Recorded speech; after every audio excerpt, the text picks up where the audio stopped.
Cette semaine, la une de Paris Match est consacrée au fils de Bébel, Paul Belmondo. Le fils de l'acteur et de la danseuse Élodie Constantin s'est longuement confié sur son père. Il est revenu sur les relations qu'il entretient avec ses sœurs et notamment avec Stella Belmondo, née 40 ans après lui. Le coureur automobile français, aujourd'hui âgé de 58 ans, a expliqué que la disparition de Jean-Paul Belmondo le 6 septembre dernier avait permis de resserrer les liens avec sa petite sœur, Stella, qui a fêté ses 18 ans en août dernier. C'est une relation compliquée, car nous avons 40 ans d'écart. Stella est plus proche de mes enfants et de ma nièce Annabelle, raison pour laquelle elle était avec eux aux Invalides. Il n'était absolument pas question de la mettre à l'écart. Une connerie que j'aille pu lire sur les réseaux sociaux, a-t-il confié. La petite dernière de l'acteur a un âge similaire à celui de ses neveux et nièces, nés à la fin des années 1990.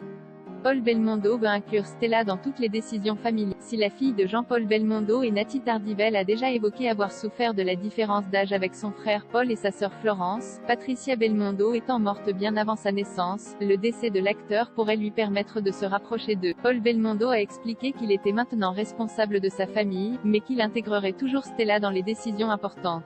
Il a confié à Paris Match: « Je n'ai pris et je ne prendrai aucune décision sans en parler à Stella, à Florence, à Muriel et à Alain. Tout ce qui le concerne, Jean-Paul Belmondo, doit être vu par l'ensemble de la famille. » Une décision qui montre les liens très forts qui unissent tous les enfants de Jean-Paul Belmondo, même après sa mort.